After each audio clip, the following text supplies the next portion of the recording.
안녕하세요. 빛을 찾아서의 노래하는 엄마입니다. 최근 한파로 인해 다들 고생이 많으셨죠? 지난 방송을 보시고 김남균 어르신께서 이런 카톡을 보내주셨습니다. 보내주신 노래하는 엄마를 보다가 한국어, 영화, 예술을 발견해 장장 2시간 동안 감명 깊게 보았습니다. 시간 내어 한번 보세요. 김남균 어르신의 권유에 따라 예수 영화를 보면서 성경을 함께 읽게 되었습니다. 예수님께는 12명의 제자가 있었습니다. 그들은 예수님을 따라다니며 예수님께서 행하신 놀라운 기적들을 직접 보고 경험하게 됩니다. 예수님께서는 귀신 들린 자에게서 귀신을 내어 쫓아주시고 죽은 아이를 살려주시고 또 나병 환자를 고쳐주십니다. 심지어 마태복음 10장 1절에 따르면 예수님은 제자들에게 더러운 귀신을 쫓아내며 모든 병과 모든 약한 것을 고치는 능력을 주셨습니다. 이 제자들 중에서는 예수님을 팔았던 가룟 유다도 포함되어 있었습니다. 가룟 유다는 예수님께서 행하신 기적들을 직접 보았습니다. 그리고 예수님께 놀라운 능력도 받았습니다. 하지만 이 가룟 유다는 자신의 유익을 위해서 결국 예수님을 팔게 됩니다. 후에 가룟 유다는 후회를 하며 은 30을 도로 갖다 주고 목매어서 죽게 됩니다.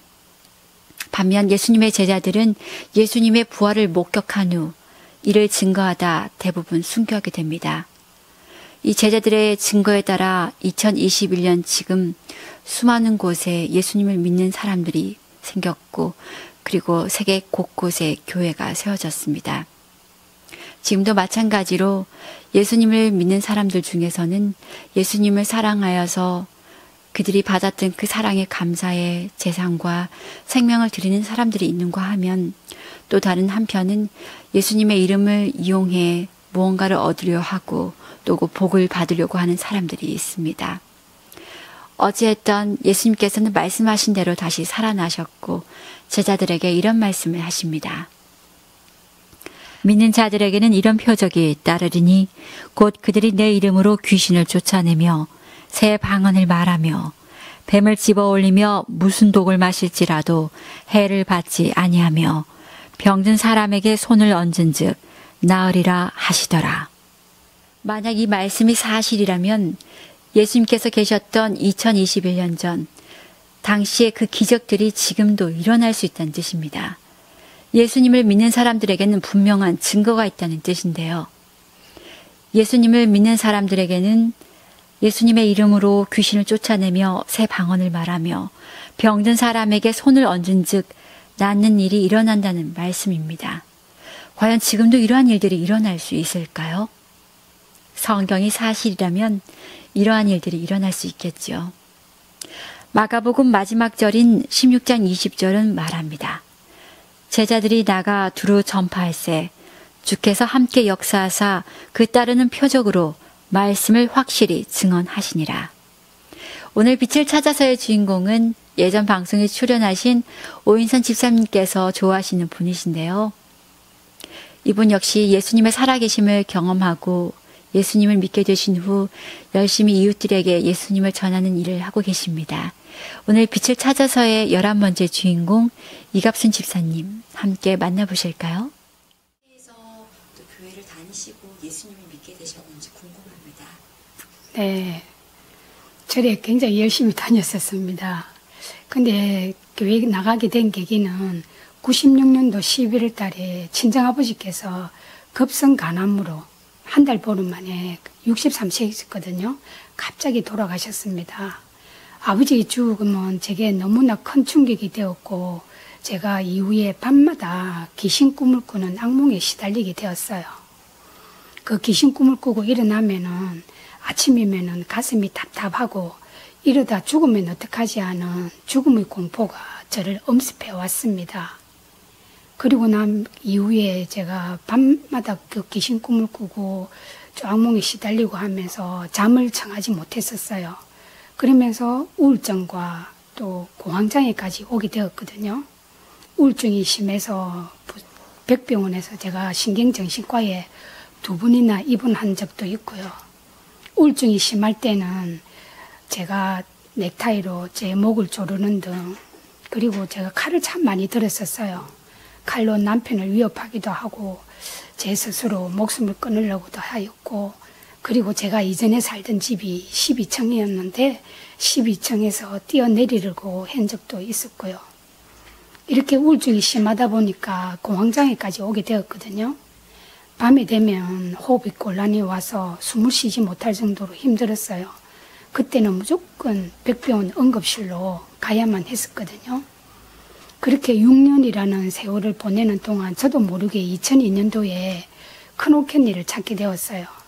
큰올캔니는 몇 년 전부터 교회에 다니기 시작하고 있었는데 너무나 미웠어요. 아버지 제사도 지내지 않고 하니까. 그렇지만 저도 모르게 그 시간에 큰올캔니를 찾게 되었는데, 언니는 영문도 모른 채 내려와서 저의 머리를 만지면서 기도를 해주는데 너무 편안하더라고요. 그 순간 저도 모르게 몸이 붕 뜨는 느낌이 들더니 머리끝에서 쥐가 나기 시작하면서 차곡차곡 나오더니 발끝으로, 엄지발가락으로 물체가 확 빠져나가는 거예요. 그러면서 제가 언제 아프기라도 했는가 할 정도로 너무나 좋았어요.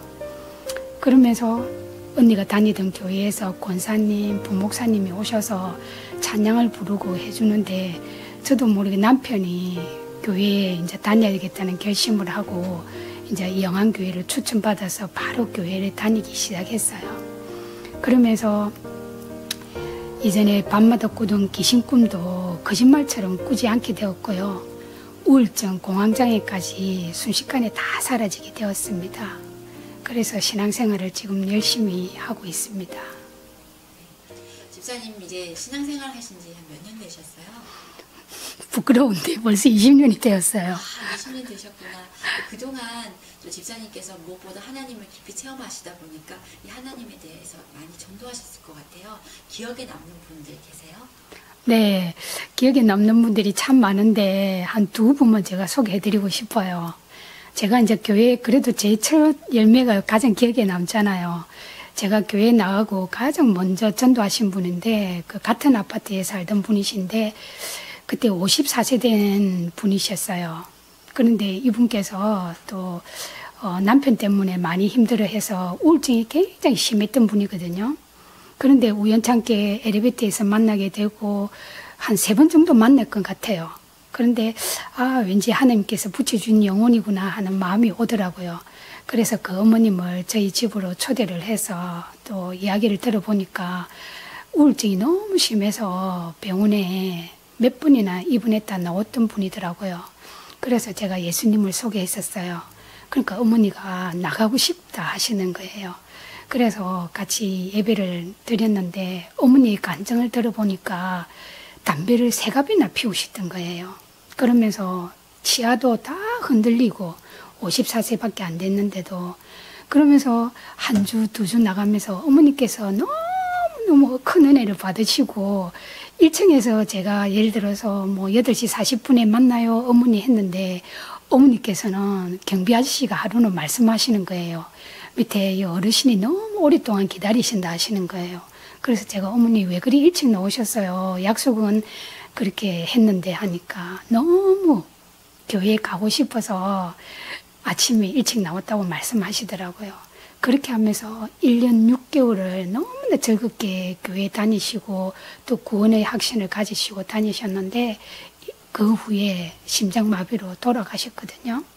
그리고 그분은 너무 생각나고요. 가족들이 제가 이남 4녀인데 셋째 언니 빼고 가족 빼고는 다 예수 믿고 구원을 받았다는 거예요. 가장 큰 열매라고 생각합니다. 그리고 친정엄마께서도 너희들만 열심히 다니면 된다고 그렇게 말씀하셨거든요. 그런데 큰오빠가 나가면 나가게라고 말씀하셨는데 술을 그렇게 좋아하고 힘들게 하던 큰오빠가 예수 믿고 구원받으니까 엄마도 또 나오게 되셨어요. 그리고 무엇보다 2017년도에 저희 시어머니께서 교회에 나오기 시작하셨어요. 친정엄마, 시엄마 정말 세제를 밟고 얼마나 불교에 열심히신 줄 모르거든요.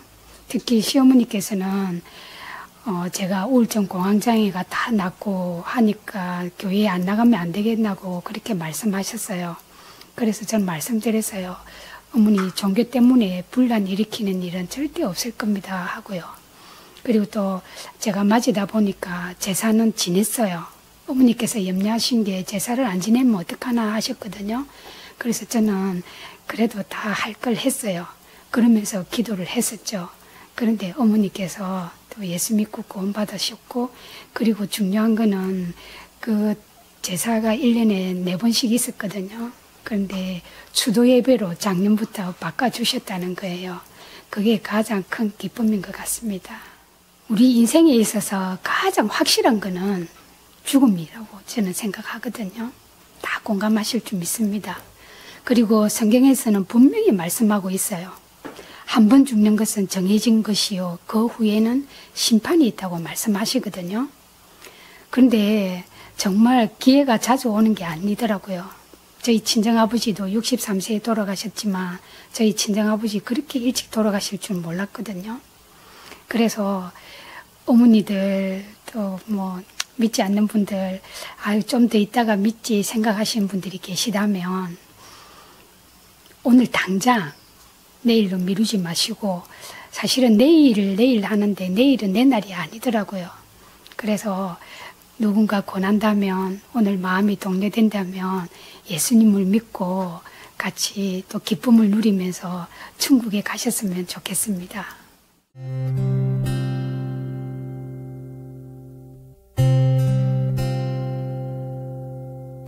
많이 잃었다고 슬퍼하지 말아요.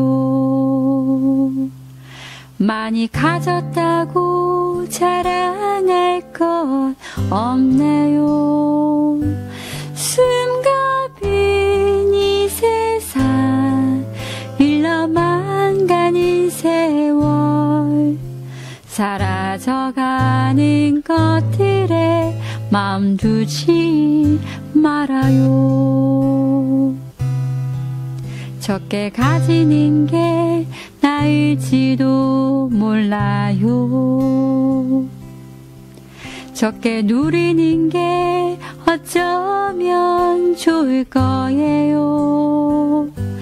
누구나 꼭 한 번은 마지막이 있는데 아무것도 가져갈 수 없으니까요.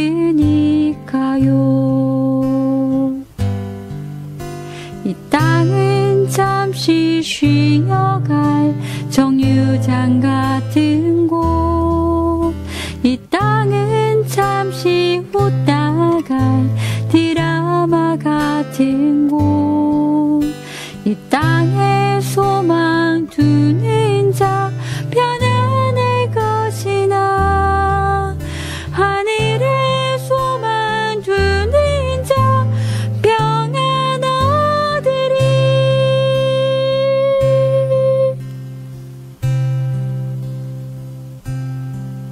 많이 가질수록 무겁기만 할 거예요. 많이 나눠야만 가벼워질 수 있나요?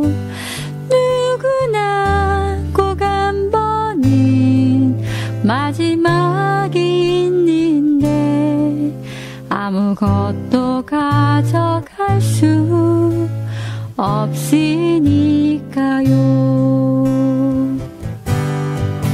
이 땅은 잠시 지나간 계절과 같은 것, 이 땅은 잠시 웃다가 소나기 같은 것, 이 땅에 생명 두는 자 썩어질 것이나, 하늘에 생명 두는 자 구원 얻으리.